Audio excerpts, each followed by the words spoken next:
in this group of the World Cup finals. I'd say the biggest day in Irish international soccer history. The Giant Stadium is full to capacity, plenty of Irish in evidence, and obviously here to enjoy a great day out.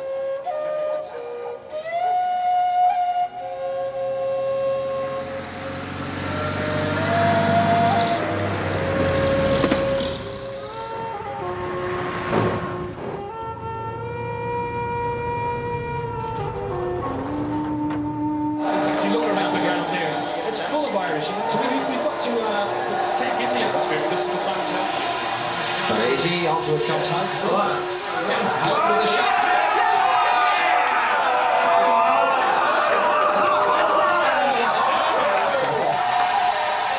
It's Italy 0, Ireland 1.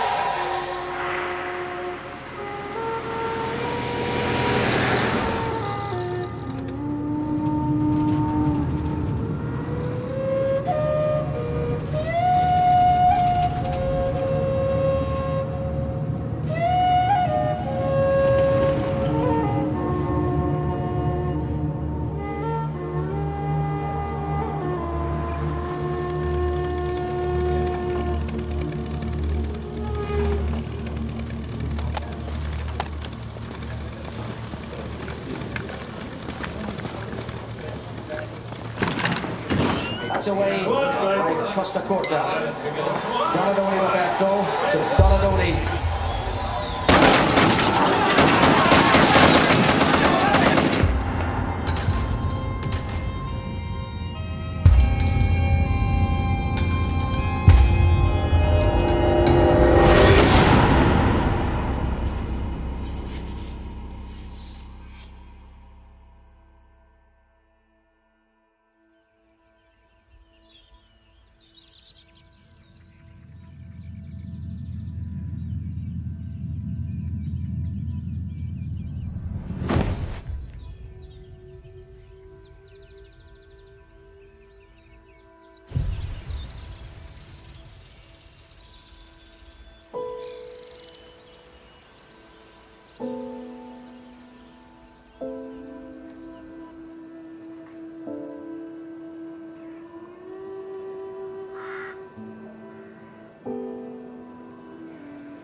I remember being in my aunt's house. She lived in Downpatrick, which isn't too far from here, about 8 or 9 miles. On a Sunday morning, I was upstairs in her house in bed sleeping and being wakened out of my sleep to come into the room to Tony, to my brother, and we were told together. I always remember my 2 uncles were there wearing a coat that a man would wear to a funeral. A big long top heavy coat. I remember thinking, first of all, why are they here and why are they wearing a big top heavy coat? You know, it was June. It was the summer. Why are they wearing big coats? And I just remember Mummy saying to us that bad men had come into the pub and they had guns and they'd shot 6 people and Daddy was dead. He had died. Nobody that I had known had ever died before, so I didn't really know what was happening.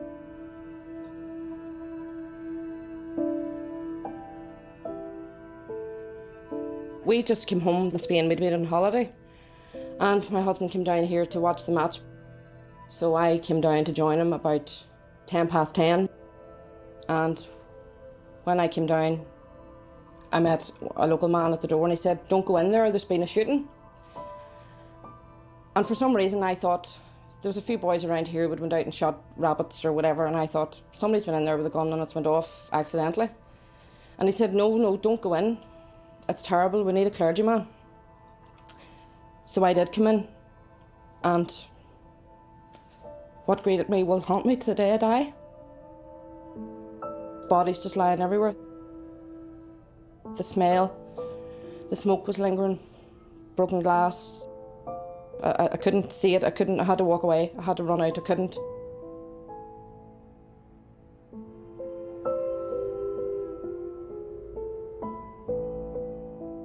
Good evening to you, one and all.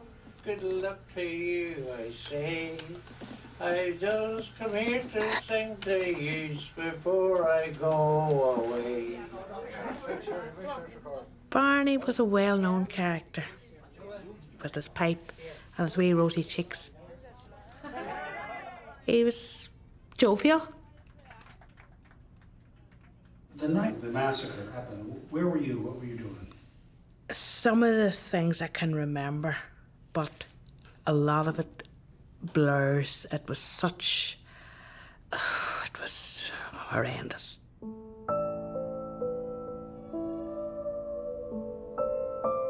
The parish priest arrived up, and we knew then that Barney definitely was dead.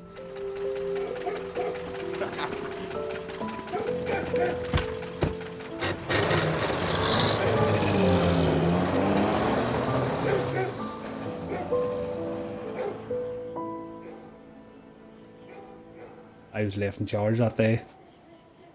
I was only barman there, so I was 15 in, so it's a nice wee crowd, just a nice crowd. All watching the match. Hoping that Ireland was going to win. After the goal was scored, just about 5 minutes after, the door opened and all I heard was cracks. It's a gunfire. I ran up the bar and ran into the store. Did you see anything? No.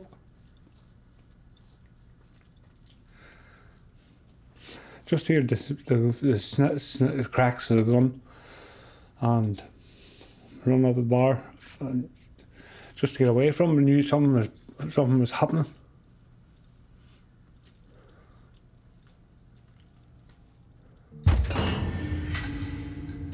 There were 6 innocent men. Couldn't handpicked any more innocent.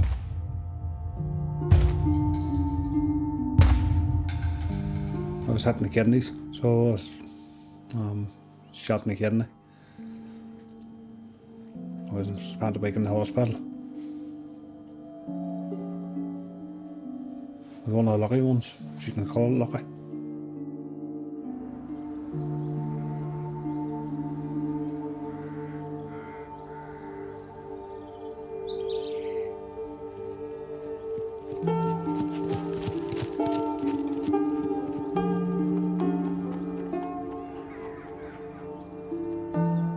For 20 years on, or near 20 years on, you put the head in the pillow at night and you reminisce about things.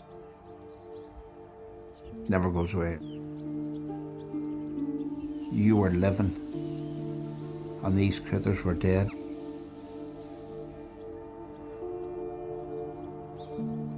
Why this place? That's what we would love to know. You'd have never doubted anybody around here. Protestant, Catholic, drunk in this bar. You know, neighbours around here had no problems whatsoever. To come to this community was unreal. It's as simple as that. The Troubles were something that happened in Belfast. Yes, we were aware of them and we were aware of all the atrocities and, you know, people losing their lives, but it was something that never touched us and we never, ever, for 1 minute thought that we would ever have to live through that. Brutal, inhuman, barbaric, callous slaughter. Some of the words used today to describe last night's atrocity by loyalist terrorists in a pub in County Down. O'Toole's Bar lies some half a mile off the main Belfast to Newcastle road at Loughinisland. It's a comparatively small bar in an isolated rural area. Slaughter in Loughinisland as the UVF shoot 11 people in the back as they watch the World Cup on television. 6 men are dead. The gunmen from the outlawed loyalist group, the Ulster Volunteer Force, walked into the Heights bar and sprayed it with gunfire from automatic assault rifles. The attack was over in seconds. All 6 men who died were Catholics. The eldest, Barney Green, was 87. His nephew, Dan McCreena, who was 59, perished with him. The other victims were father of 4, Eamon Byrne, father of 3, Malcolm Jenkinson, father of 2, Adrian Rogan, and single man Patrick O'Hare.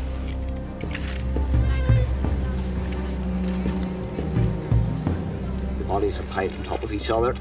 It's just beneath contempt for people who could carry out this type of thing.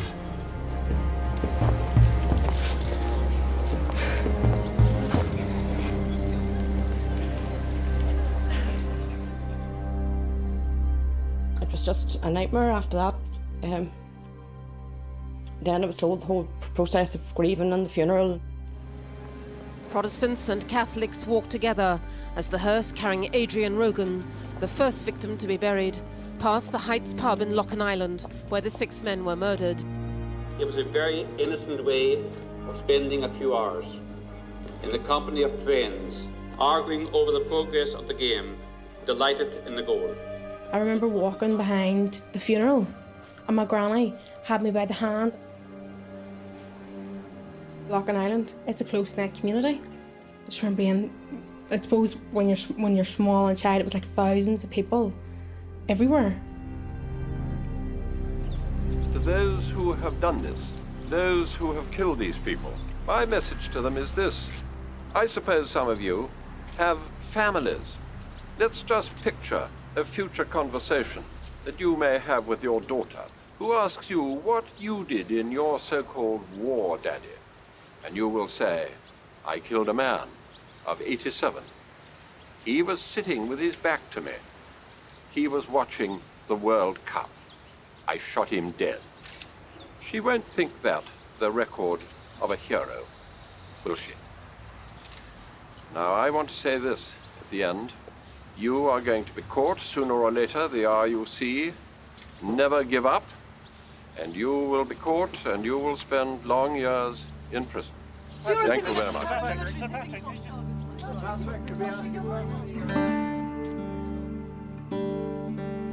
I got a letter from the Queen, a letter from the Pope. This made world news. Former football great O.J. Simpson and his lawyers are preparing for tomorrow's arraignment on double murder charges. Meanwhile, police in Northern Ireland are hunting for 2 gunmen after the worst violence there in months. The men killed 6 people while they were watching Ireland's World Cup soccer match. I thought the police can't let this go. I mean, the eyes of the world are on them. They have to be seen to be doing the right thing here. I can remember distinctly the policemen coming into the wake. A few of them actually would have known my husband. I'll never forget their words. We will leave no stone unturned till we get the perpetrators of this. And those words ring in my ear to this day because I don't think they ever lifted a stone, never mind turned it.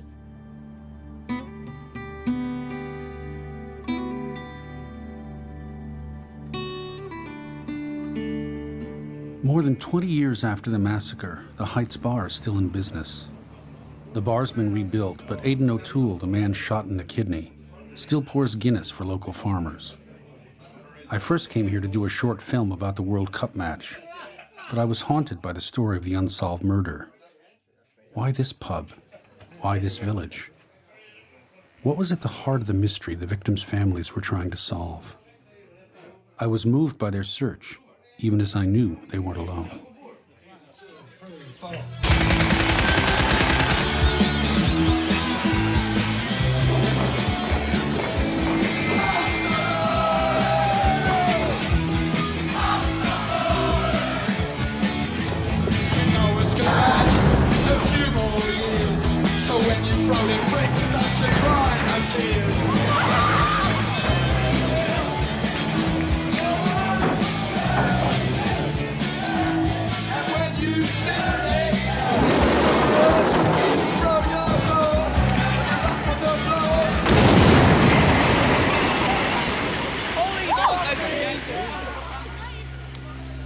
For nearly 50 years, Northern Ireland has been haunted by what is known simply as the Troubles.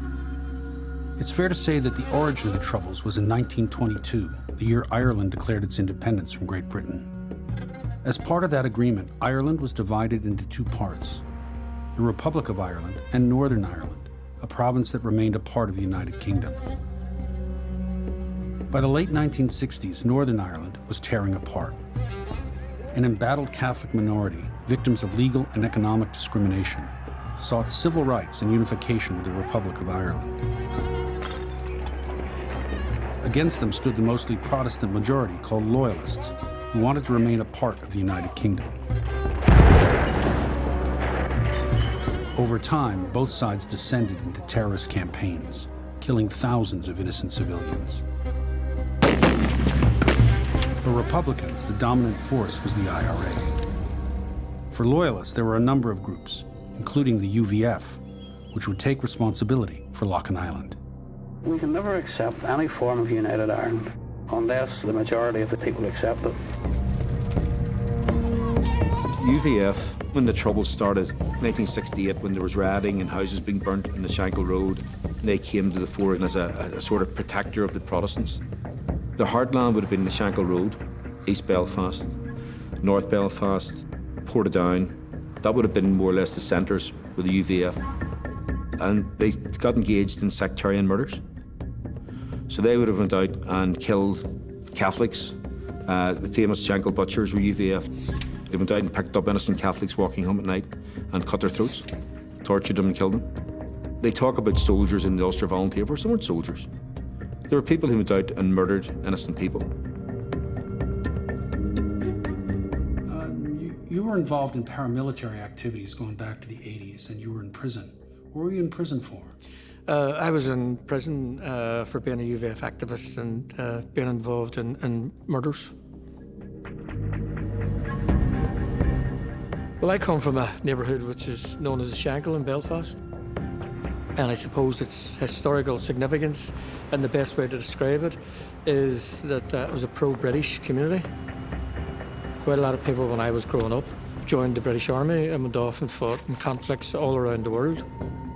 So there were strong links with England and with the royal family. The majority of them would have been Protestant, but there were Catholics lived in my neighbourhood as well. IRA violence at the time, they were in the Shankill where I lived. I'd watched pensioners, I'd watched an 18-month-old baby being blown out of a pram by an indiscriminate bomb. People were being murdered on the street. The IRA, at the start, they were just a bunch of killers. Really, it was a bloodlust. They generally went after soldiers and police, but they did carry out sectarian murders as well. Usually tit for tat. If a Protestant was shot dead one night, then the Catholic was shot dead the next, and it just went back and forward and back and forward. Sadly, there was people queuing up on both sides to join, to be gunmen. Young kids were coming along and looking at these people walking down the street, these big fellas who thought they were the bee's knees. I want to be like him. So there was no shortage of people willing to pull a trigger. For a while, I was working in the intelligence world, particularly in relation to loyalist terrorism. Earlier on, I served in West Belfast, which was probably the most dangerous place in the province. Murders occurred every day, every other day. I suppose it's nearly like an adrenaline buzz, that you would out every day not knowing what was going to happen.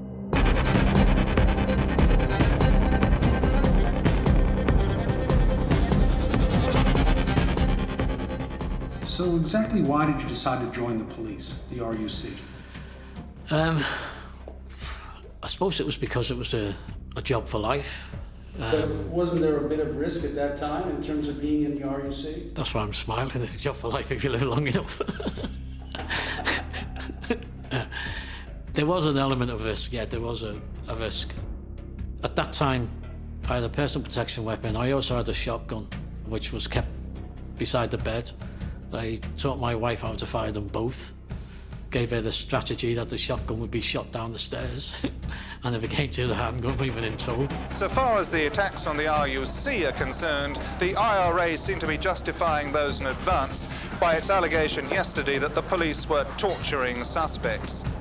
To stop the escalating violence, the British government deployed the army. The IRA viewed that as an invasion, and the soldiers as occupying forces. They also believed that members of the military were collaborating with loyalist gangs by offering access to intelligence and weapons. I arrived in Northern Ireland as a young newspaper reporter in 1974. I was based in Belfast for 3 years when something like 600 people died.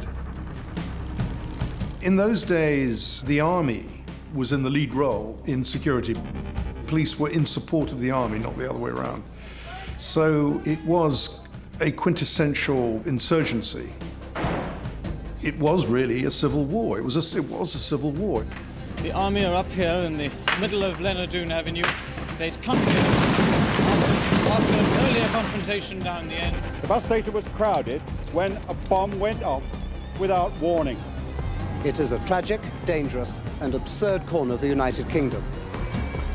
The violence went on throughout the late 80s and into the early 1990s. The IRA had developed its bomb-making capabilities, had developed its sniper attacks, and was very much now fighting an urban war against the British Army, the police and the Loyalist paramilitaries. People were just being killed by Republicans, by Loyalists. Things were completely out of control. The Loughinisland massacre was just something that always stuck with me. There have been hundreds of fatalities and massacres on all sides, but for some reason there were so many unanswered questions with Loughinisland. It just never went away. It was always there in the back of the head. I remember where I was on the night of the massacre. The Republic of Ireland football team were playing Italy in the 1994 World Cup. I'd say the biggest day in Irish international soccer history. The start of this. There was a reason everyone in the Heights bar was huddled around the TV the night of the massacre. There was a symbolic backdrop to the World Cup match at Giant Stadium in New Jersey. Ireland, for once, had a world-class team that seemed to unify the war-torn island.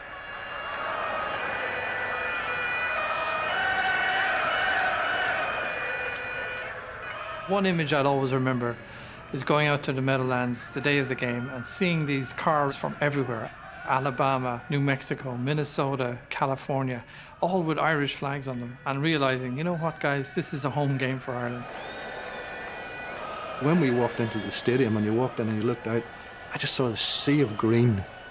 And so you had this din, you had this Irish singing, you had this party going on, the people, dancing in the stands, it was just this huge expression of Irishness. There was a sense of larger meaning to the game, wasn't there? A sense that the Troubles might be ending? Yeah, very much so. I mean, you were always aware of the fact that the sporting arena was one that reflected the broader Ireland, particularly in Northern Ireland. The game was poised at this moment of true breakthrough and hope for the Irish peace process. And away we go. For Irish fans, the game carried a sense of moment. Only a few months before, Gerry Adams, the political negotiator for the IRA, was invited to America for unofficial peace talks without first renouncing violence. We put to the president that a visa for Gerry Adams would have a dynamic effect on the Irish peace process. And he accepted it, despite the fact that everybody around him, including his Secretary of State, CIA, the FBI, the British government, everyone strongly opposed that Adams visa. He granted the visa to Adams, and that was a huge breakthrough. I did believe that by giving Mr. Adams this visa, this limited visa to come here, that we might have a constructive role in pushing the peace process. You lean on the Irish Republican Army to drop their arms. There are a number of armed factions in my country. The largest one is the British Army. Their allies in the Loyalist death squads, and then the Irish Republican Army. And I want to see an end to all armed factions. Seeing Adams treated as a statesman was infuriating to Loyalists and the British government. They saw Adams as a terrorist, and the American negotiators as coddling a man who had blood on his hands. Was the attack on the bar that night a way of lashing out at the peace to come? The killers had to be thinking about the game and the hope it offered for the people in the bar.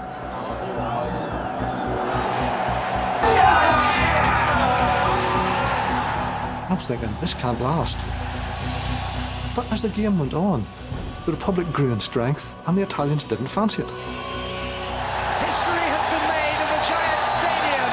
The Republic of Ireland have beaten Italy. At the end of it, to have defeated Italy, this place went absolutely mad.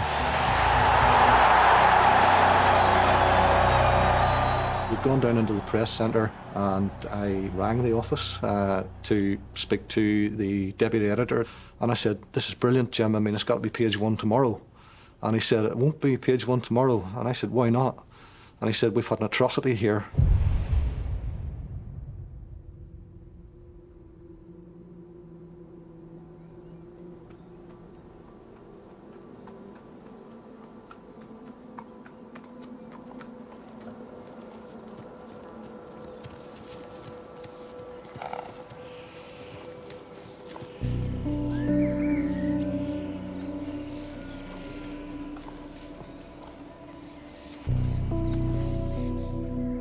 getaway car was discovered the morning after the attack by a local farmer who noticed the car in his field, 7 miles from the scene of the attack.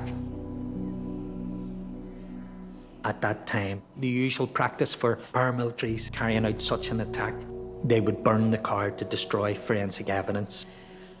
Unusually, in the Loughinisland attack, the car was left fully intact. I'll be honest, I thought it was fantastic. We're going to be able to work on something from the car.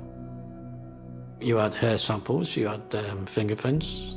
You know, there'd been a lot of, and even in those days, it'd be a forensic gift, goldmine.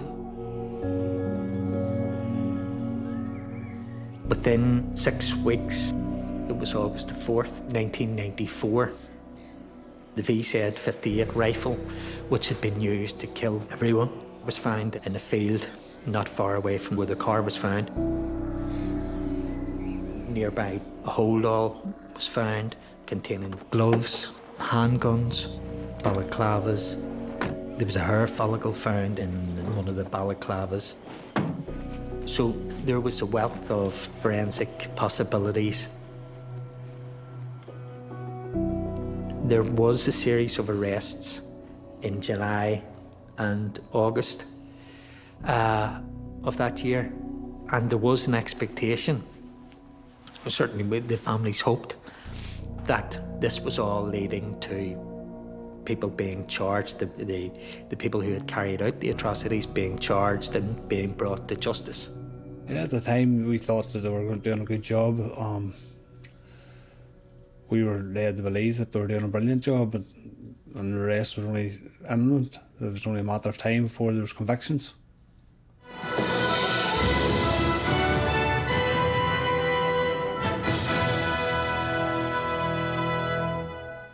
Good evening. 6 weeks after the IRA said its campaign of violence was over, loyalist terrorists in Northern Ireland have also declared a ceasefire. Within 6 weeks of the Loughinisland massacre, the IRA and loyalist ceasefires were called. So the whole world attention was on this new future that Northern Ireland was facing, this new sense of hope. Like other atrocities, Loughinisland became something that you didn't talk about because nobody wanted to reopen the past. The only people who remembered Loughinisland was the families and the loved ones.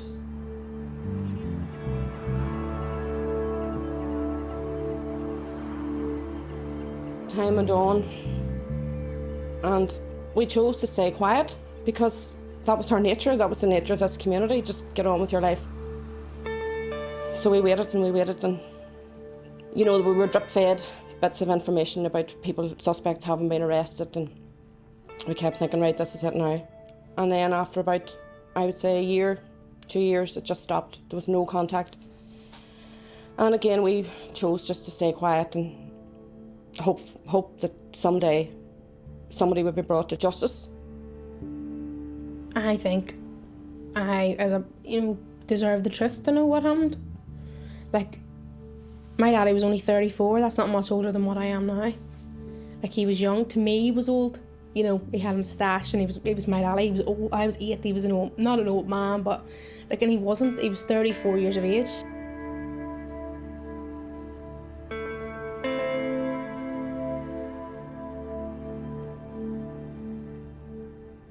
If I don't stand up for him and I don't fight my daddy's corner, who else is going to do it? I want somebody to be held accountable for what happened here.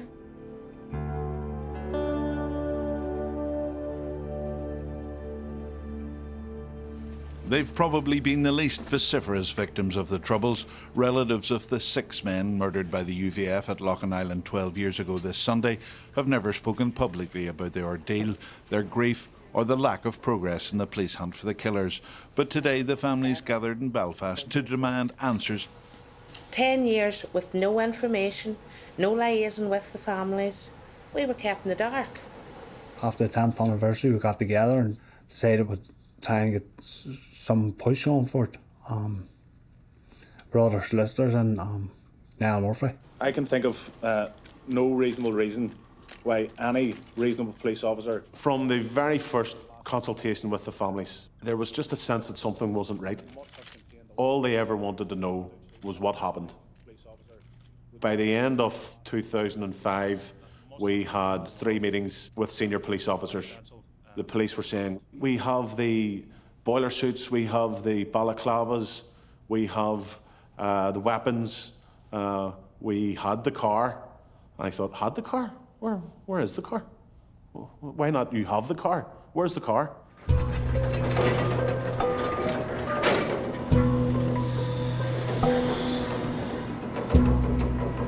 So just, where is the car? Oh, well, you know, the car was destroyed, and but be sure that all forensic opportunities were realised from the car.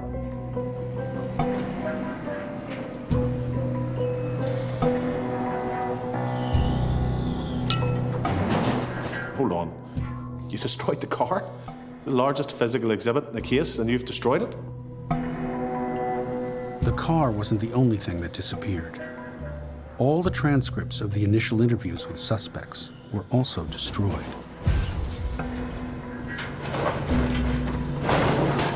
More than 10 years on, even as the police kept the case open, more and more doorways to the truth were closing. To be honest, we had always been suspicious. And on reflection, sometimes I kind of feel a bit guilty that we didn't speak up, because it seems now that we were almost... That's what they wanted us to do. They wanted us to stay quiet and this would go away. Every question we asked, we were told, oh, we can't tell you that now, you have to put it in writing. No, we can't tell you that, that's national security. We were thwarted all the time. I have no idea why the car was destroyed, but the fact that it was destroyed. One of the things I do remember was 5 o'clock in the morning after the massacre. My husband, he went out and cut the grass. It seems strange now, but people were coming and going, and there was 3 policemen standing out. And there was a neighbour come down, rolled down the window of the car, and he says, you need look no further than those there. He said that. That was his immediate reaction. You need look no further than them. Beep, there.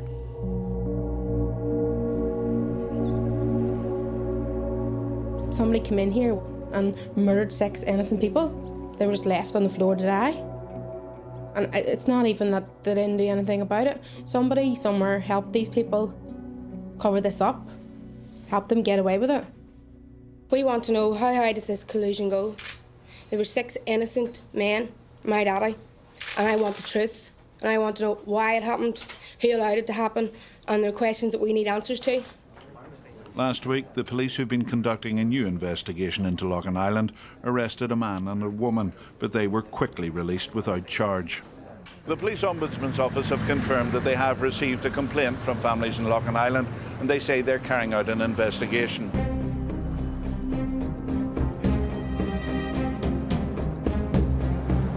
After the ceasefire, Northern Ireland established the Office of the Police Ombudsman as a way of trying to reckon with the past. Its mission was not to solve crimes. It was to look into police misconduct, including collusion, the catch-all name for corrupt relationships between police, informants, and terrorist gangs. Collusion first emerges in the mid to late 80s, where Republicans allege that there was collusion between the police, between members of the British Army and loyalist paramilitaries in the murder of nationalists. Collusion was a feature throughout 30 years of conflict, and the official line was that any policeman or British soldier that was involved with loyalist paramilitaries was a bad apple.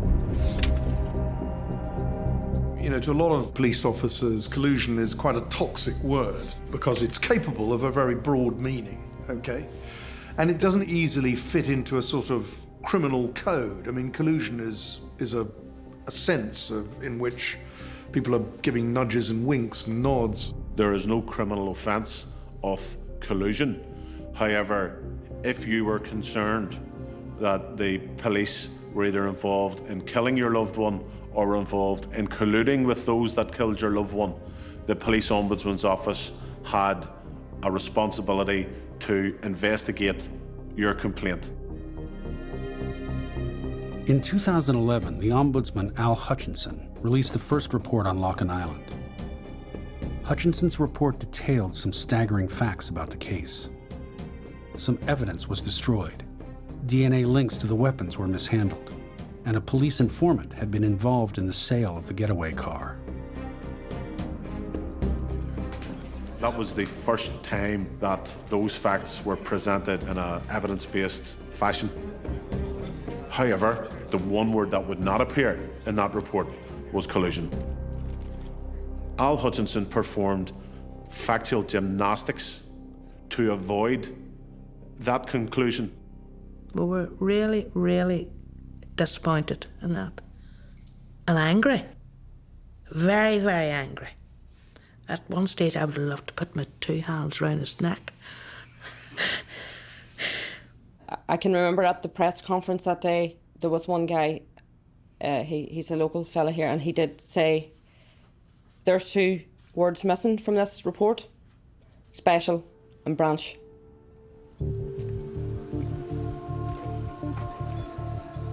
Special Branch is the intelligence unit in the police, charged with watching terrorists and handling informants. There were questions about what they knew and when, and whether they were keeping that information to themselves or whether it was scrubbed from the Hutchinson report. It almost appeared that that report began with its conclusions and cut the pieces of the jigsaw to make it fit.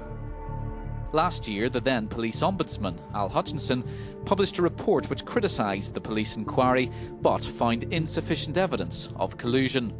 The families strongly disagreed with that conclusion and started a lawsuit to have the Ombudsman's findings overturned.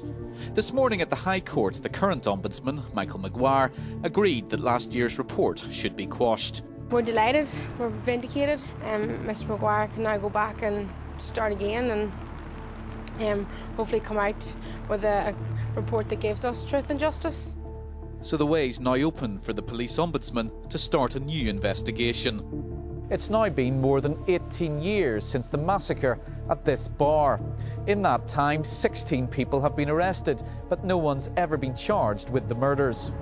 The families, though, hope that today's development will be a step towards finding the truth. Chris Page, BBC Newsline, Loughinisland. Loughinisland case was one of the iconic cases in the history of Northern Ireland, the history of the Troubles. It was one of the cases that arrived on my desk shortly after I was appointed in 2012. What happened with the first report was that it was very specifically focused on the attack on the Heights Bar on the 18th of June. So it looked at the investigative steps that were undertaken at the time of the incident, the crime scene management, and then subsequent steps. There were significant areas which had not been investigated, and that included the incidents leading up to Loughinisland. It was important to broaden the investigation and effectively go back to the start.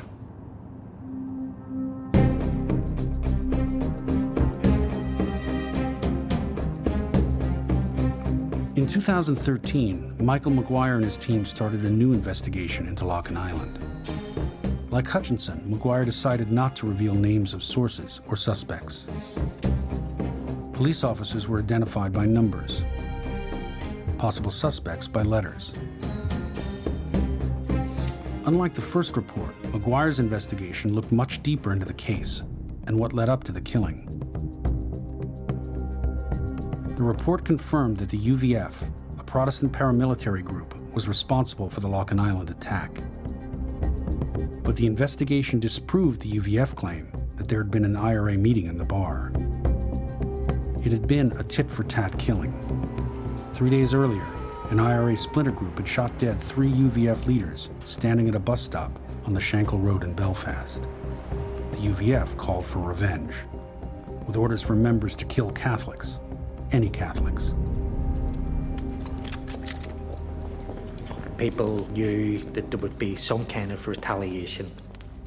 That it always happened like this: when one side attacked the other, there would be retaliation.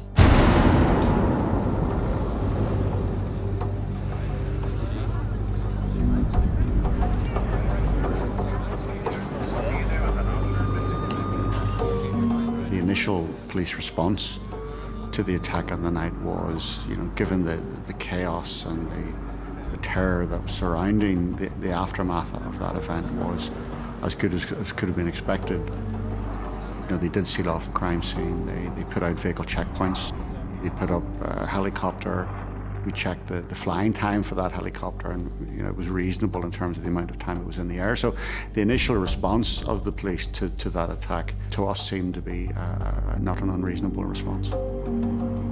However, there were more serious fundamental investigative problems which came up pretty quickly. In Dr. McGuire's report, Police Officer 4, he was the senior investigating officer on the night of Loughinisland. He actually visited the scene of the attack. There was a meeting that night of all the senior detectives. But then within 24 hours, at most 48 hours, he went on holidays for, I think it was a month to 6 weeks. The biggest mass murder in the region. I would have thought that, that would have been one of his main priorities. But the first thing on the agenda was his holidays. It wasn't 6 people are lying dead in a bar there.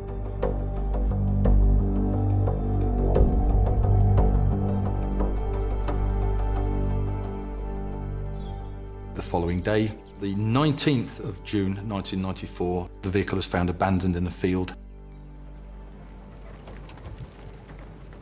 Some mechanical issue happened with that vehicle, and it appears to have been pushed off the road. And from there, the gunman, and I include the driver in that description, but the gunman, the 3 people, and we have witnesses, and we've seen witness statements that describe 3 people. So we're saying the 3 people, a driver and 2, have made good their escape, probably on foot.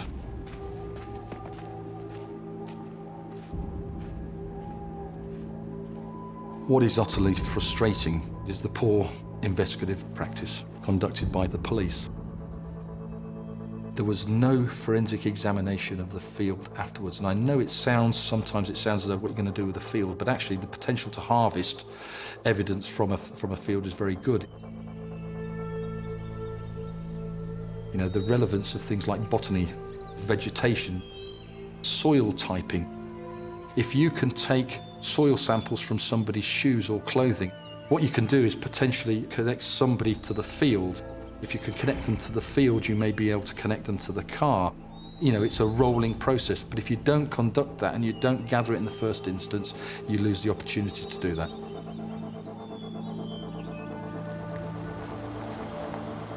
The car itself, it had been allegedly sold the day before the crime by a gentleman in Belfast. A call went out to see the last registered keeper of that vehicle, somebody in Belfast, and an officer was tasked to go investigate that.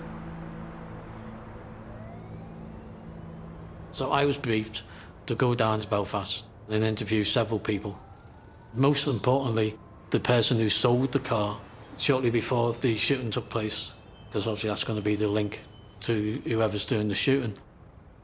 Now, it wasn't unusual when you go to a different area to go to the local police and the local links. They'd have the local knowledge, they'd know the personalities, they'd maybe have a relationship without some form of working relationship with those personalities as well.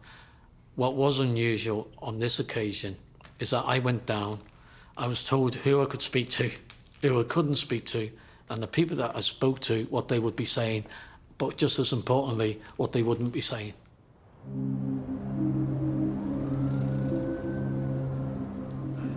retrospect, do you wonder about that day in terms of what you were being told? Looking back, it certainly at that time, I felt the word I used is orchestrated. The interviews were orchestrated, the statements that I would be taking was orchestrated, the meeting was orchestrated. I never got speaking to the man that, if I was in overall charge of the investigation, who I would want to be speaking to. But everybody was happy with that. So obviously there was things going on above my head that other people were looking after.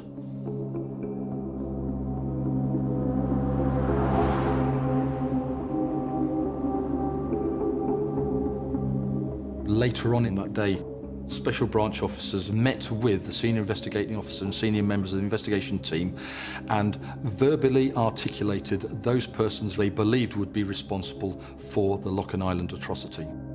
We're talking about the following day. The attack is at 10, for argument's sake, 10 o'clock on the 18th, and we're talking about during the course of the day on the 19th. It's a matter of hours. They looked at the intelligence they'd had and said, these are the people you really want to concentrate on.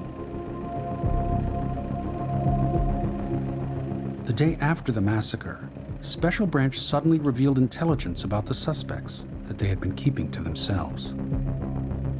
For the past 6 years, police had been aware of men from a loyalist gang who had been implicated in a string of armed assaults and murders. In 1986 in Dundrum, they had tried to kill John O'Rourke and were likely involved in the murder of Jack Keelty. In November 1992, they tried but failed to kill Peter McCarthy at the Therafoot Inn, a place believed by the gang to be an IRA hangout, 11 miles from Loughinisland. The gang returned to the Therafoot Inn 2 weeks later and killed another man named Peter McCormick. It was eerily like the murder at Loughinisland. The men drove used cars from Belfast, wore balaclavas and boiler suits, and sprayed the bar with gunfire. 3 weeks later in Belfast, the same gang murdered Martin Lavery.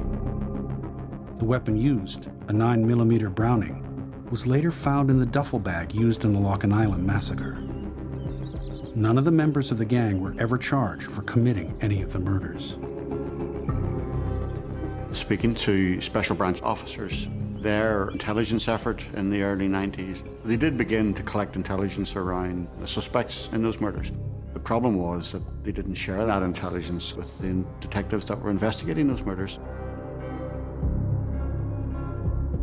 Slow waltz was a policy used by Special Branch, which meant that documents would be released in slow time.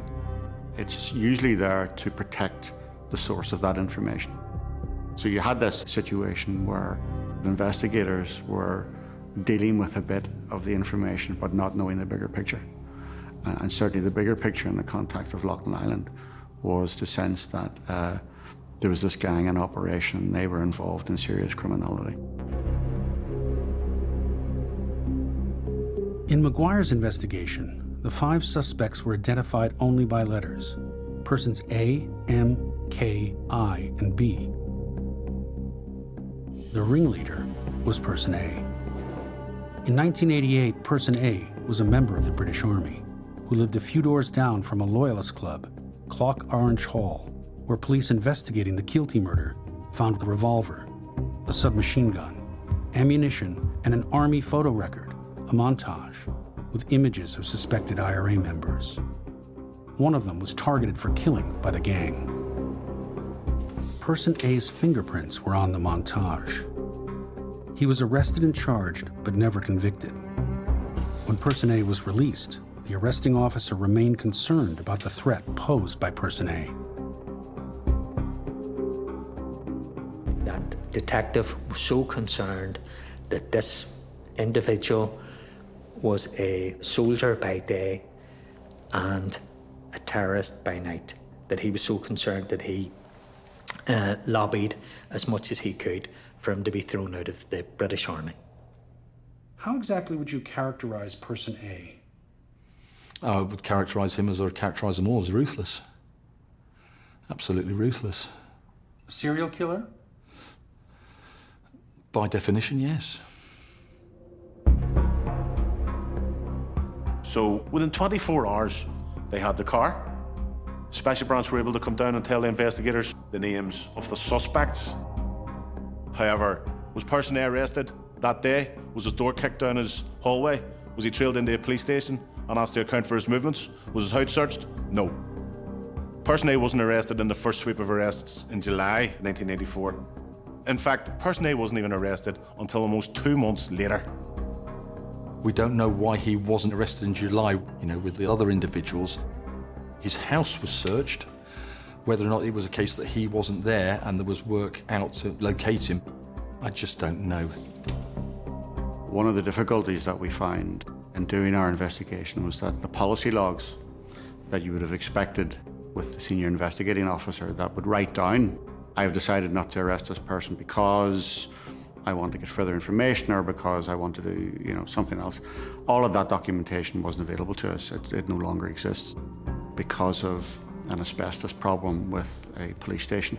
They destroyed a lot of documentation, including interview notes of potential suspects. I've got a vehicle recovered. I've got the potential of forensic harvesting.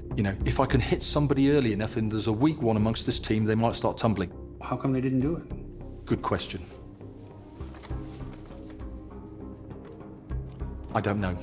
And I don't know because the senior investigating officer has not spoken to me. One key policeman in charge of the investigation of Loughinisland had retired, which meant he could refuse to cooperate with Maguire. That left a fog of mystery over why police allowed prime suspects time to cover their tracks. It's rotten to the core. The very fact that the SIO in the Loughinisland case has steadfastly refused to cooperate. What does that tell you? Something not right here. It's one thing when people lose their lives. It's one thing when there's a major atrocity and nobody's brought to book. But it becomes a completely different thing when nobody's brought to book because somebody else didn't do their job properly or somebody else covered it up.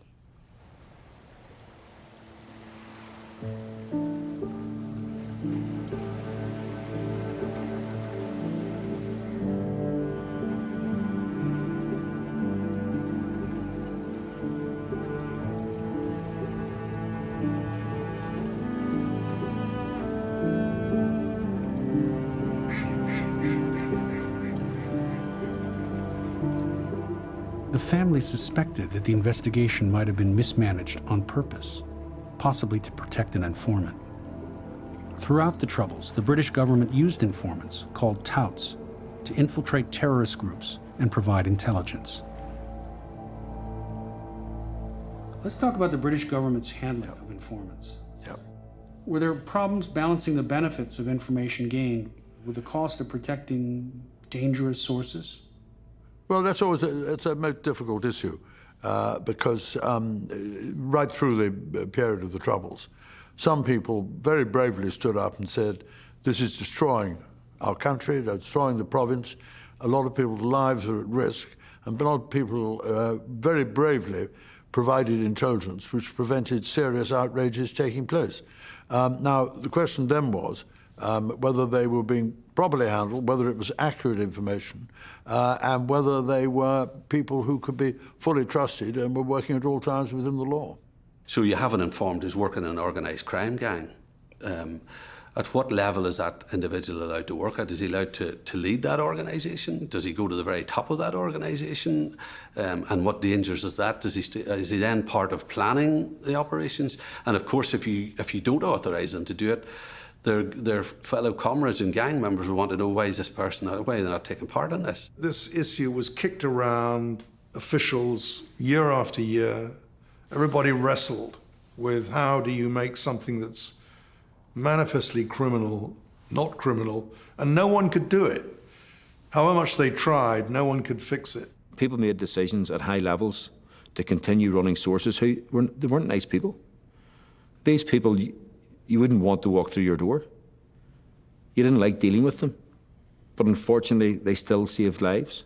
It was a very shady world, but it was one that you had to accept. Very frustrating. Informants are horrible to work with. I mean, I'm part of my job as a detective in interviewing terrorists. And even interviewing ordinary criminals was to recruit them.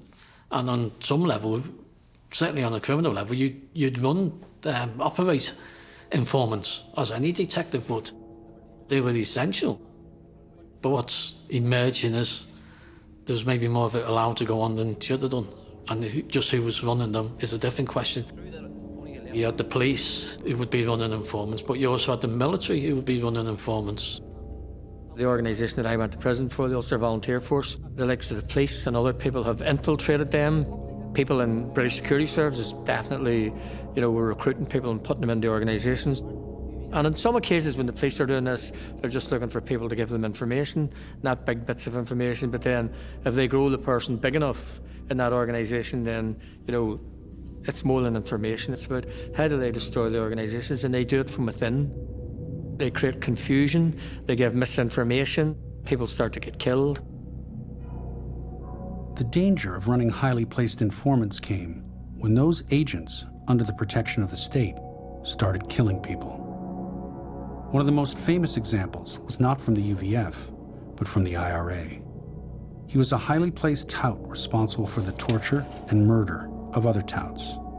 His name was Freddie Scappaticci, codename Steak Knife. Scappaticci was in prison, an internee in the 1970s. Later on, he became a member of the IRA. I knew him not greatly, but I knew him, he was an acquaintance of mine. I had seen him at Republican events, funerals, etc. He was in charge of security. Part of his role was interrogating suspected IRA informers and agents. He was breaking people, getting them to admit that they were informers, and then handing them over to the IRA who killed them. And the people who were running these agents knew that another agent was involved in the assassination of agents who were actually working for the state and should have been protected by the state from that point of view. But how is it advantageous to the state to have this guy killing all these people who are informers in the IRA?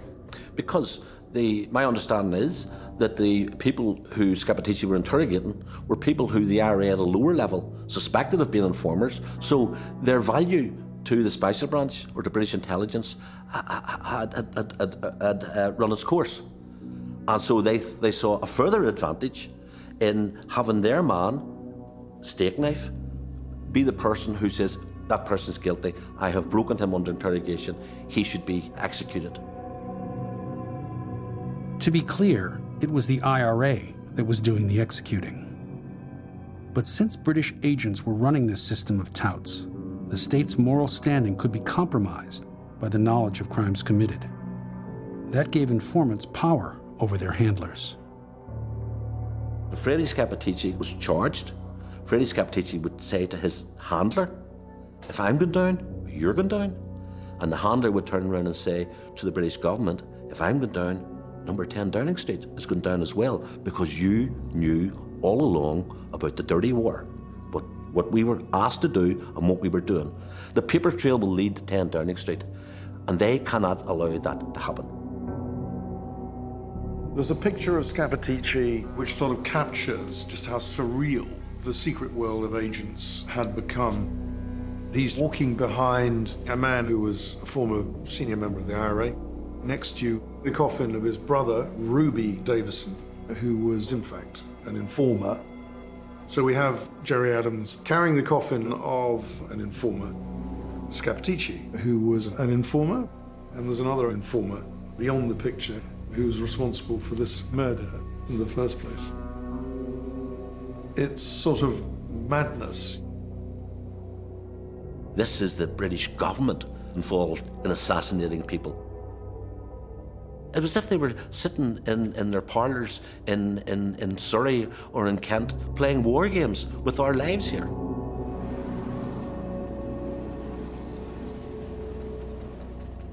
Did the running and protection of so many informants, all with hidden motives, spin out of control? It was a question that haunted the Loughinisland case and the way the murder weapon made its way into the hands of the killers.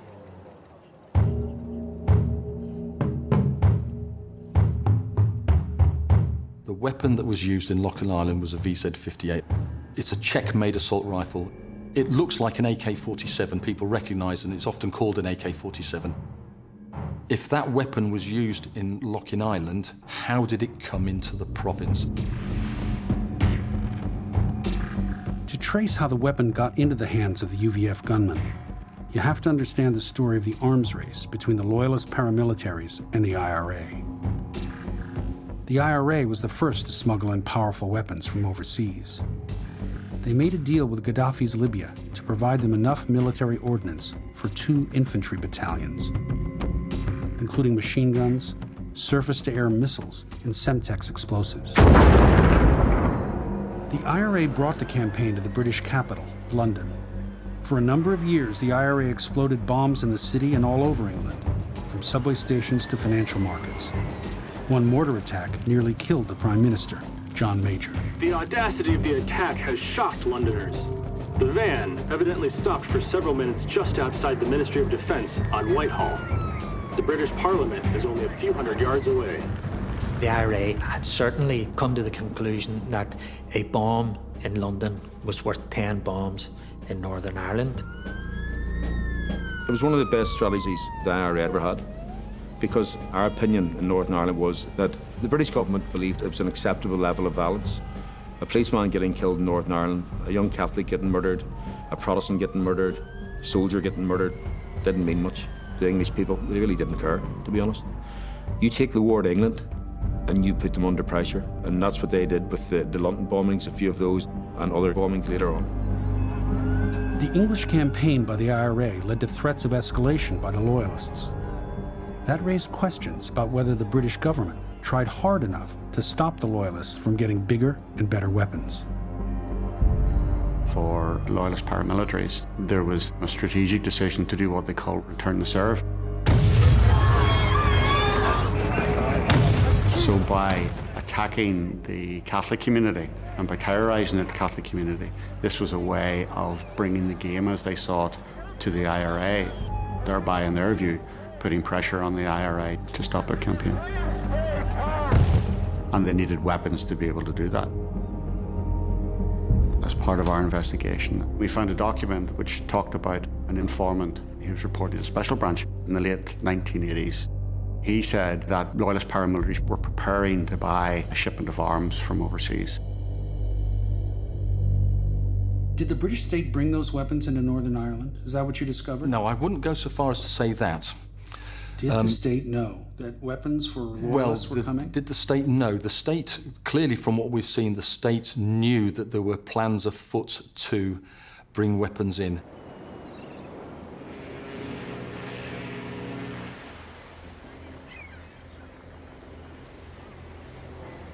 By late 1987, the British government was watching the coastal waters.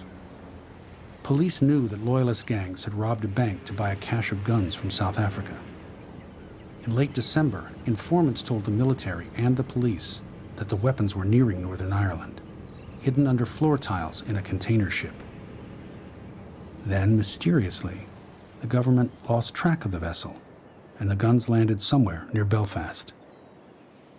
It was a shipment that was large enough to equip a small army. I mean, we are talking about hundreds of automatic weapons, fragmentation grenades, rocket launchers, handguns, tens of thousands of ammunition. We know from the Ombudsman's report that after the shipment of weapons came in, they were held at the farmhouse of one James Mitchell. Mitchell's farmhouse was at the heart of what became known as the Glenanne Gang. This Glenanne Gang was comprised of members of the UVF, serving soldiers, serving police officers. From James Mitchell's farmhouse, the most appalling acts of terrorism had been plotted, going back at least to 1974. Dublin Monaghan bombs, some 33 people were killed. They were turning up, machine gunning people going into bars, posing as soldiers with their uniforms at night at checkpoints and gunning people down. They were fearsome, and they were members of the security forces. At the farm, the weapons were waiting to be split 3 ways, between 3 loyalist gangs, one of which was the UVF. On January 8, 1988, 3 cars set out from Belfast to pick up their shares. One of the cars was followed by police, who had been tipped off by a loyalist informant. The surveillance operation lost sight of these men and therefore were not able to track them to the location where the entirety of the arms dump was being stored. But after they left that farm, they were picked up in 2 Ford Grenadas, which were laden down with dozens of VZ-58 rifles. The suspects found driving this 2 Ford Grenadas had straw and muck and manure on their boots, so they knew that they had been to a farm type area, and the police intelligence knew all about James Mitchell's farm, but they don't go there. I just wonder, a farmhouse near here. Now I wonder, could that be James Mitchell's farmhouse? The notion that that didn't even occur to them is beyond belief. Especially because very shortly after the arrest of those loyalists whose cars were full of guns, someone tipped off James Mitchell that the security forces might soon be coming to look at his farm. And the rest of the guns were moved very swiftly. So you've got one half of the state trying to interdict this stuff, and you've got another section within the intelligence gathering community determined to undermine that effort, and they succeed in doing so. It's an appalling story, a really appalling story. The UVF, it ended up with a capability they didn't have before. The paintings appeared on the walls of the guy standing with the VZ-58s. Guns got away and were used in murders, over 70 murders. At least 70 people were killed by the rifles alone. How many people were killed by the bullets and the fragmentation grenades and the rest of it, we don't know. An awful lot of people died as a result of those guns coming into Northern Ireland. One of those weapons left the farm of Glenanne and would reach its murderous conclusion on the 18th of June 1984 in Loughinisland. There is a ballistic specific trail. The serial number of the weapon that was used in Loughinisland falls specifically in between 2 weapons that were recovered after the arms importation in January 1988.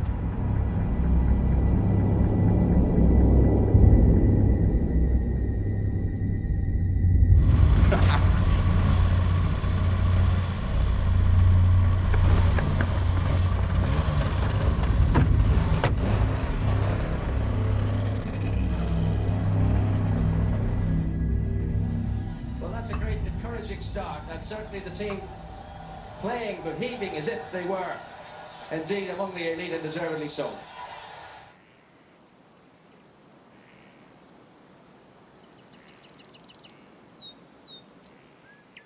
AFE camera marker.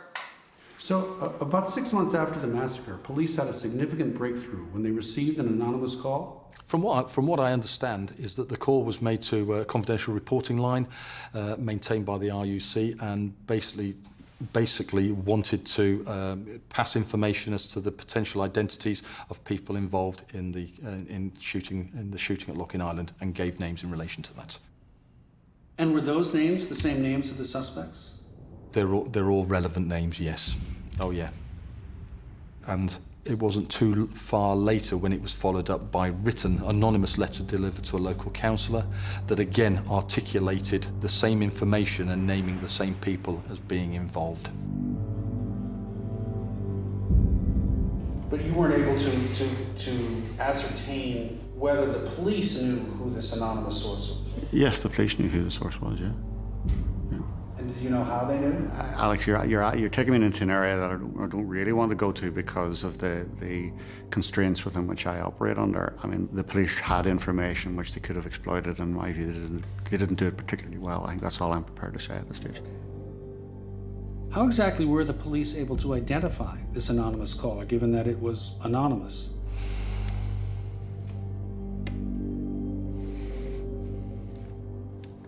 I'm only taking a moment to think about some of the potential dangers in this line, and I appreciate fully where you want to go with this and how much you want to glean off it. But I also am really conscious of the potential dangers behind it.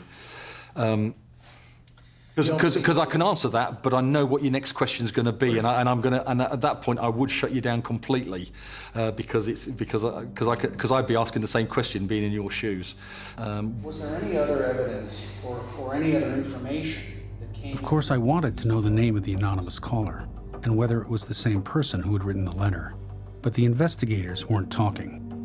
To protect witnesses, they were willing to tell us the plot of the story, but not the names of the characters. So the Ombudsman's investigation was a bewildering thicket of letters and numbers. Person A, Person M, Police Officer 12. Who were these people? The answer came in the form of another anonymous tip. In 2011, someone upset by the Loughinisland cover-up leaked a document to journalist Barry McCaffrey. The leaked document came through the post. I still don't know to this day what pricked somebody's conscience to send it. Maybe it was the fact that they knew we were working on this story, and that the families weren't getting the answers or hadn't been given the answers. The document was an unpublished report carried out by the previous ombudsman into the Loughinisland atrocity. This report had preceded Al Hutchison's report. It had been dated 2008. The leaked report was a draft, so it was unredacted. It contained real names and critical details about the case that had never been disclosed. The text of the anonymous letter was missing, but the report revealed the name of the man to whom the letter was sent, Patsy Toman, a local politician who arrived at the Heights bar just after the shooting. There's 5 people lying dead in there. If the names that I've been given are the proper names, I know every one of them personally. People who've carried out all these deeds in Northern Ireland are the scum of the earth. What is them 5 deaths tonight going to prove? What is it going to gain? A lot of people saw. I got this letter on Valentine's Day, and I says maybe somebody sent me a Valentine card, but as I read down it, I found out that it was serious and very serious. And it seemed to be, I thought it was a lady's writing, this sort of writing.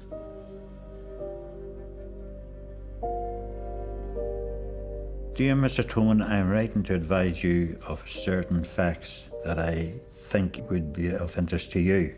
In your quest to cage the Loughinisland murders, when I saw you on TV, after the inquest, I felt that I had to let someone know what I was privy to.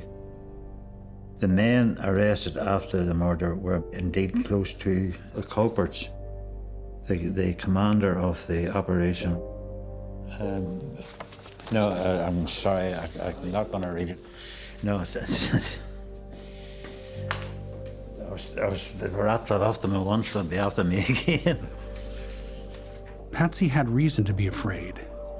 Before the Loughinisland massacre, his house had been bombed by loyalist terrorists. More than 20 years later, he was still afraid to read the section of the letter that named the alleged killers. I can't take the risk. All right. Patsy had given the original letter to the police, who then lost it. But Patsy kept a copy and was willing to share it years later with Barry McCaffrey. The gunman was one Ronnie Hawthorne, a married man from Clough. Gunman 2 was Alan Taylor, single from Dundrum. The driver of the getaway car was Gorman McMullen, a convicted terrorist from Belfast and a leading light in the Belfast UVF. I was privy to this info because I was in the original planning of the murders. I pulled out of the attack due to a prior engagement that I couldn't cover up. The police indeed had the boys in for questioning, but as a policeman told me, we know who done it, but we can't prove it, and without proof or statements, they'll go free.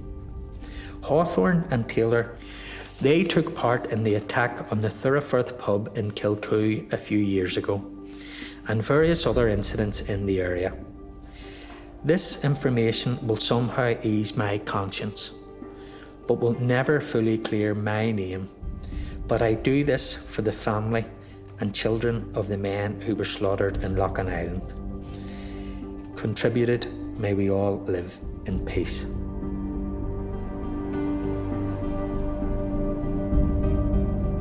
It turned out that the people named as the killers in the anonymous letter were also key suspects named in the leaked report.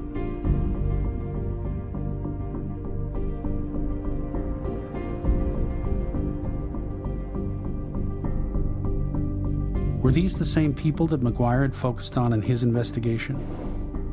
We looked at both documents, and by cross-referencing arrest dates, were able to break the code and put names to all the ciphers.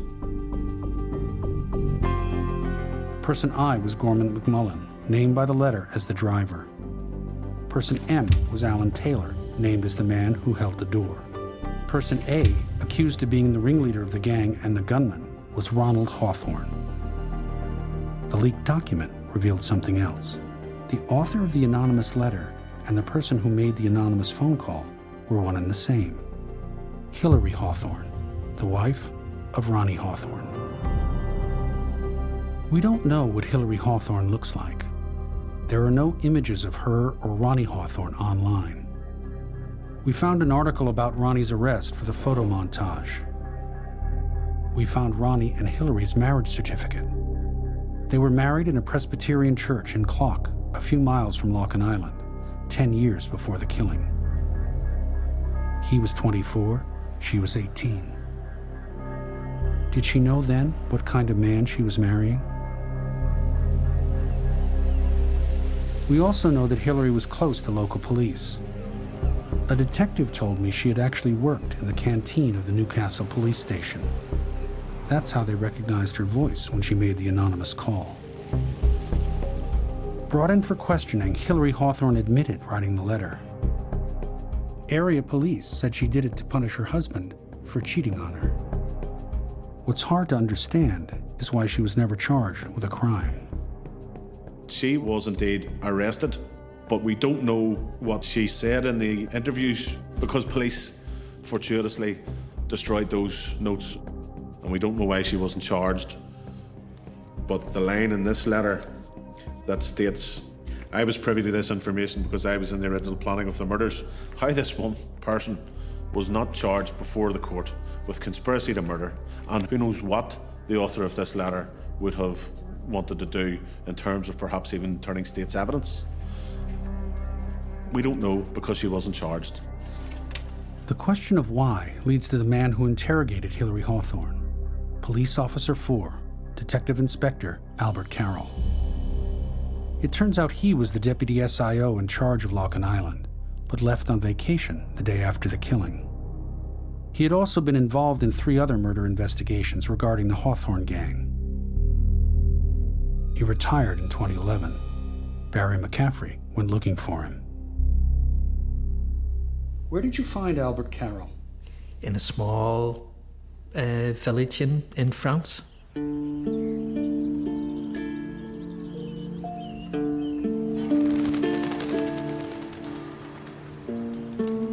It took a long time to convince him to even meet us. We'd met him in a little hotel. Mr. Carroll, he couldn't explain to us why he hadn't charged Hilary with conspiracy. I got the distinct impression that Mr. Carroll wanted to know more what we knew about him than what he was going to tell us about Loughinisland. Did you show Albert Carroll the leaked report in which he was named? Yes. What was his reaction when he saw how much you knew about his role? He shit himself.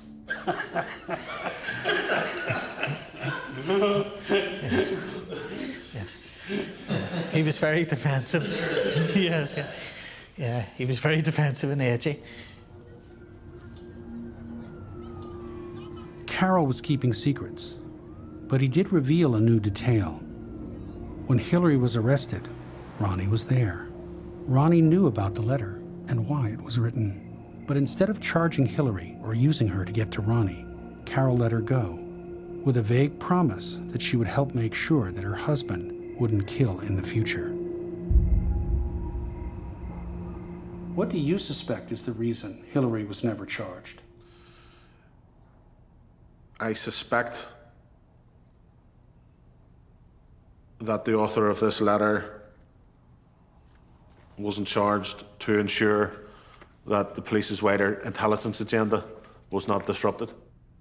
There was a kind of culture of picture building. The requirement for intelligence gathering was more strategic than it was to serve the criminal justice system. And the intelligence tail began to wag the dog. That issue hung over the case. Was intelligence and protecting informants more important than solving the crime? And just before the killing, what did the police know, and when did they know it? So, 2, maybe 3 months after the murders, on one particular night, late into the night, at past 10, 11 o'clock, I was in a country bar, which would have been about 10 or 15 miles away from Loughinisland. And 2 detectives came in, my colleagues. They'd just been to a meeting in Armagh, which is where our senior detective, chief superintendent, would have been. And in a conversation with one of them, out of earshot of everybody else, what was told to me is that there was a phone call made at 6:30 at the evening of the shooting, and that the shooting had been called off. A phone call had been made by an informant at 6:30 saying the shooting had been called off because the car was unreliable.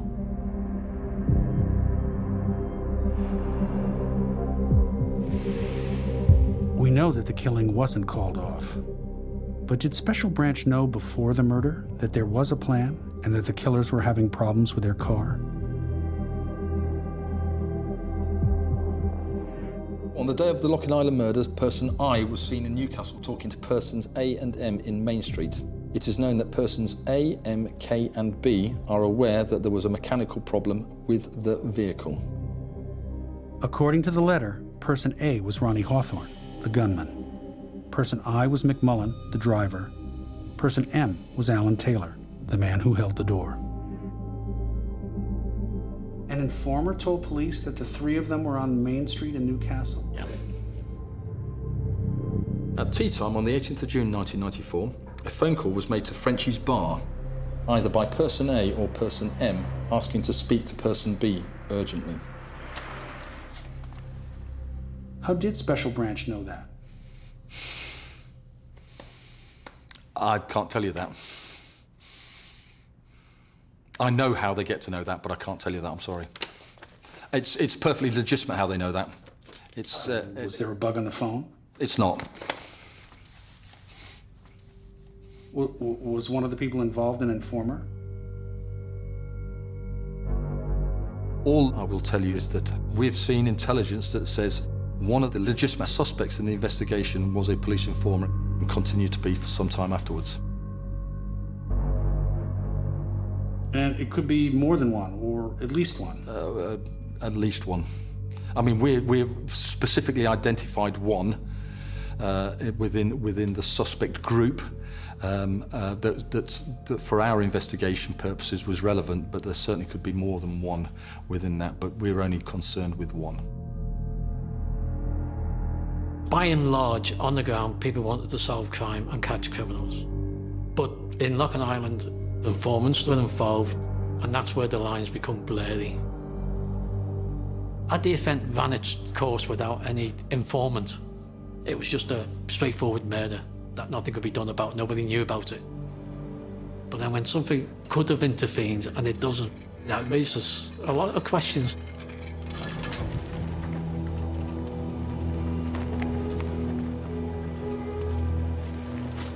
special branch had intelligence on these individuals prior to the attack, and then the getaway car was found a short distance from the family home of Man A, Ronnie Hawthorne. But police never searched the Hawthorne's family home. It has never been searched. Another critical piece of information we found disturbing was that individuals who were arrested in August, at the back end of August, were warned the night before that they were going to be arrested. And subsequently to that, we learned that the police then had further information that the individual who warned them had been a police officer. And that was hugely concerning. Of the 4 suspects warned, the most significant was Person A, Ronnie Hawthorne. Prior to Loughinisland, he had been charged in connection with one murder and implicated in a string of others. In the case of the massacre, he was named the day after as a likely suspect, and the getaway car was found within walking distance from his family home. Yet the police waited 2 months before Hawthorne was finally brought in for questioning. We interviewed Hawthorne, yeah. He'd have been arrested early hours, probably 5, 6 o'clock in the morning. Did Hawthorne himself seem to be smug in the interview? I mean, was he, pretty relaxed? He wasn't stressed, that's for sure. In my mind, it's just a terrorist. He's just a hating bigot. Killing a Catholic to him was like wiping a fly off his shoe. That's what he was to me. And if I'd have got in his way, I've no doubt he'd have shot me too.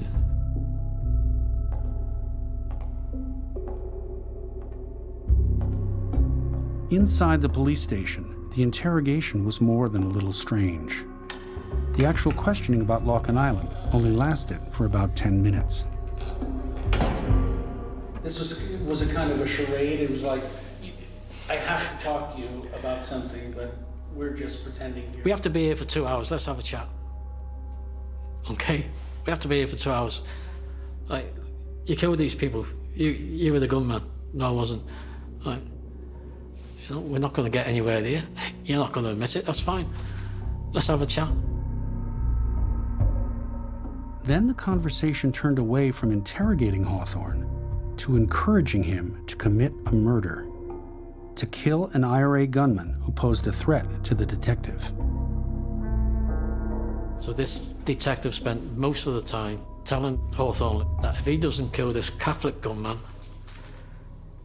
soon, this Catholic gunman's going to get him. So you're telling the cat, kill the mouse before the mouse gets you, because I'm shit scared of the mouse killing me. If that makes sense. So he was telling Hawthorne, you better get this Catholic gunman. Because he's going to get you. But why is he doing that? Because I'm petrified that guy's coming for me.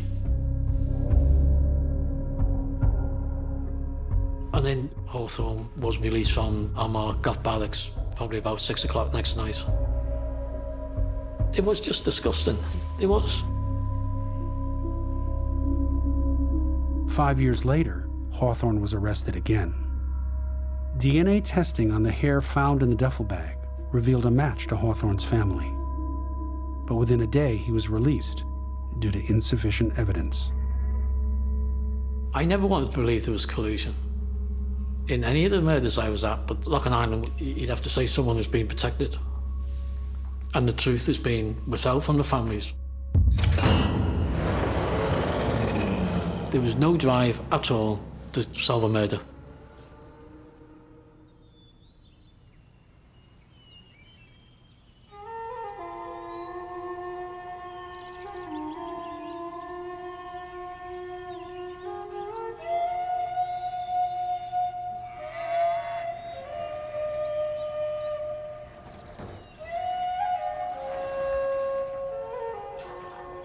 Hope for the families arrived with a notice that the Ombudsman was nearing the end of his investigation.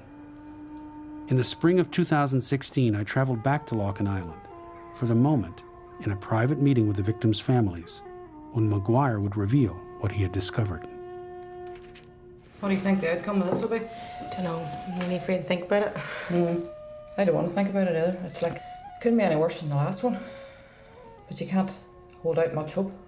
No.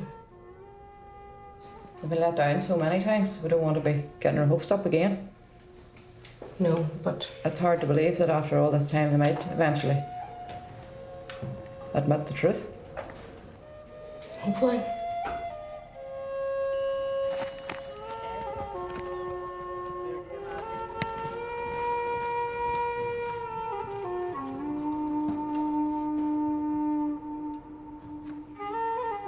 My grandchildren are now starting to ask, what happened to Granda? Did anybody go to jail? Did anybody get punished? Because children are taught from no height, if you do wrong, you'll be punished. Should you be sent to your room, or, you know, you won't get any sweets or whatever, you must learn to... Get your PlayStation taken off. Yeah, get your PlayStation, whatever. So, I need answers for him.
Okay, ready to go?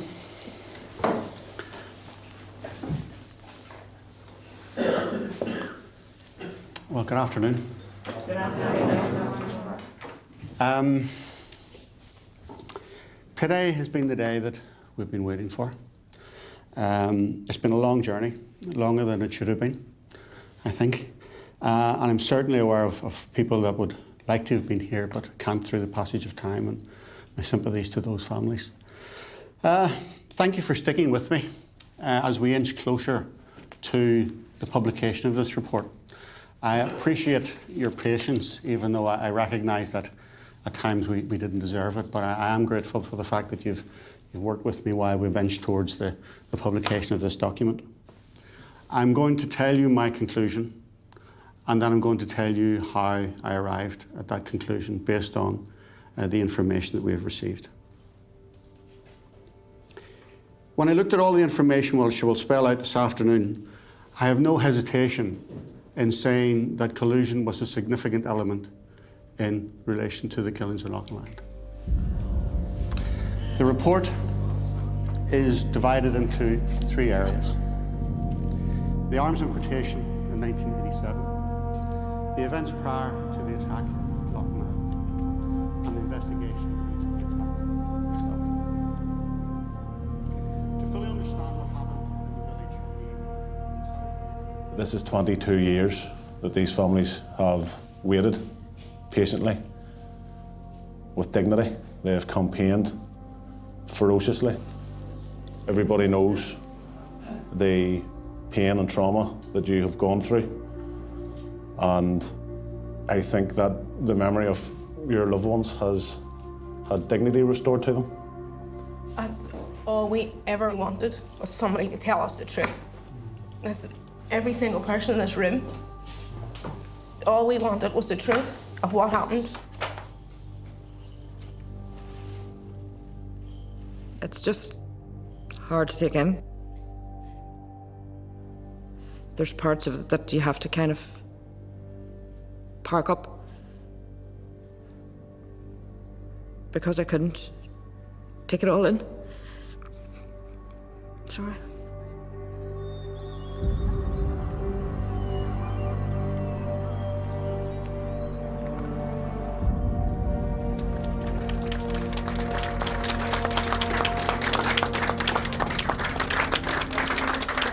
This report is one of the most damning expositions of state collusion and mass murder that has ever been published. We have the truth today, 22 years on. Now it's time for justice and accountability. We all deserve and demand justice from the British government, who are ultimately responsible.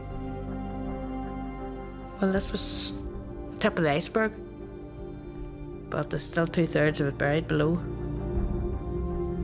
The publication of the report, it caused ripples that it has impinged on a lot of other cases, and a lot of people hopefully will have gained a wee bit of hope that they may get answers somewhere along the line, and just keep hammering away at it. It's 160 pages. If you remember the last report in 2011, it was 63 pages, and of substance was probably about 55. So there is an immense amount of detail in this that... The finding of collusion was a victory for the families, but there were many details that were not revealed to them. Details that I had uncovered. The names of the alleged killers, the contents of the letter, the strange role played by the suspected gunman's wife. Then there was the question of why the police still refused to charge anyone. That was linked to the mystery that still haunted the case. Who was the informant? Now there needs to be accountability. Dr. Maguire has more information to brief us with. So what he has told us already are the headlines, and they are. There are other incidents and murders that are referred to in the report, and I have been approached by some of those families, one of whom were the family of Martin Lavery, who was murdered on the 20th of December 1982. We know from the report that 4 people were responsible for his murder: persons A, M, K, and person I. The Lavery family quite correctly felt that there were questions that they had that they deserved answers to. Through a process of legal disclosure and a meeting with people in a position to know, Mr. Lavery's family asked quite pointedly, were any of the people involved in the murder of Martin an informant? We were told that at the time of Martin's murder, none of them were informants. However, one of those individuals was an informer at the time of the Loughinisland atrocity. Knowing that it was one of 4 people, I approached the source with access to the special branch files. Nervous, he wouldn't say a name, but he confirmed that one of the gang that night was working for the British state as an informant when person A, Ronnie Hawthorne, reportedly emptied his weapon into a bar full of people watching the World Cup.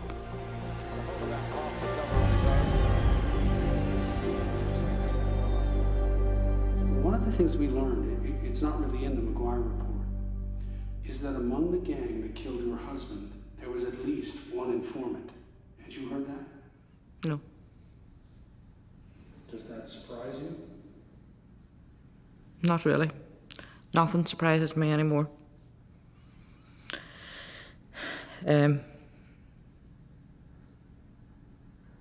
I suppose it's news to me, but it doesn't. No, nothing surprises me. I just have no idea just how absolutely rotten this whole system was.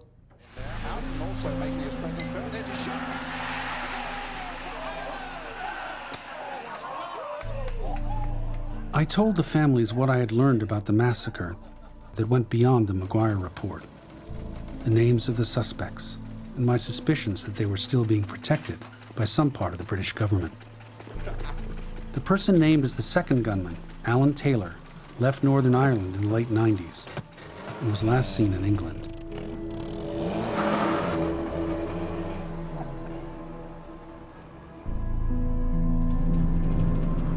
Gorman McMullen, the man named as the driver of the car, lives in Belfast, a member of H&W Welders Club. He regularly turns out for parades celebrating the UVF and pops up on social media and sex club websites.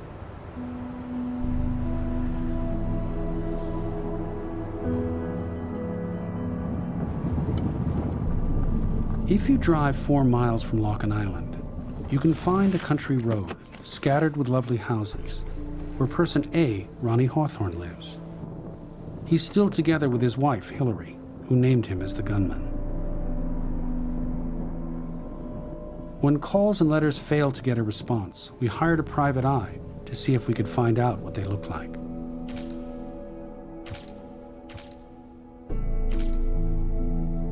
This photo is the two of them at work. They own a small company that cleans offices, and for firms overrun by pests, offers extermination services.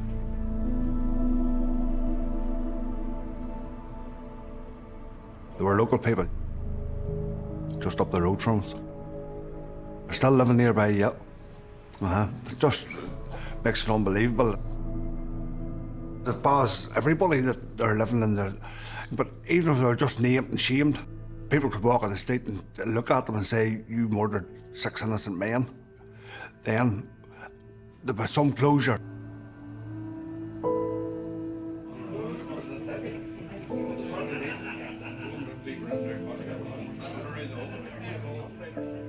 What happened that night just changed my whole life. So it did, playing football, quit darts, just finished everything, like. Just don't want to go out anymore. You know, it just impacted everybody in Loughinisland's lives, like. So it did.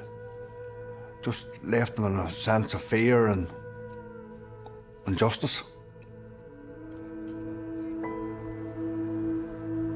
It kind of makes me look over my shoulder that I could be meeting these people in the course of my work or going to the shop. I may not know what they look like, but they'll know me. And that makes me a little, if not a lot, more anxious than I'd ever been.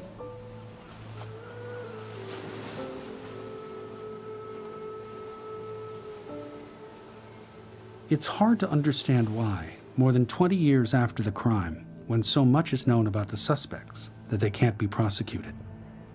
Of course, even if convicted, they would only serve 2 years.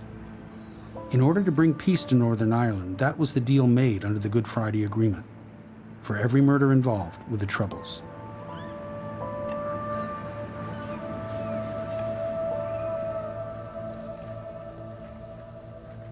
To those who have killed these people, you are going to be caught sooner or later. The RUC never give up, and you will be caught and you will spend long years in prison.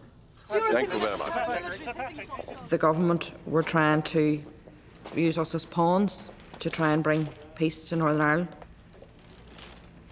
Protecting informers was much more important than bringing the people to justice who carried out this atrocity. It seems as if hands are tied.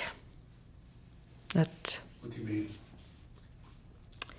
I think it goes higher up. I really do believe that. We believe that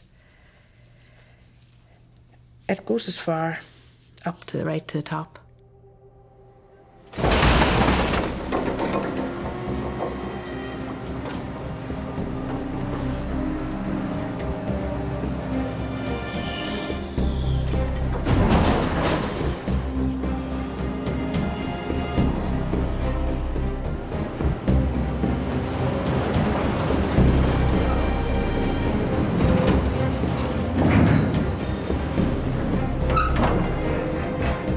Has the state got out of turning a blind eye to this murderous activity?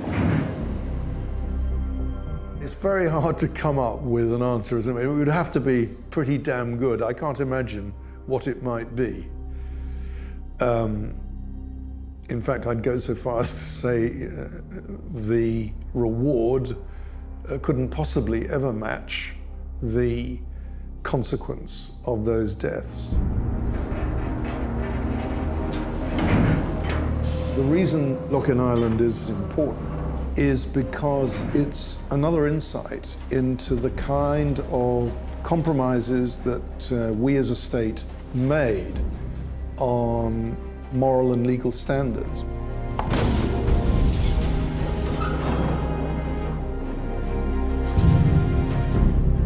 Every democracy has to make those compromises.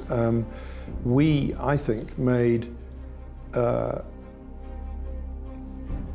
more compromises than a lot of us have been aware of, as more of the picture of the hidden past is revealed.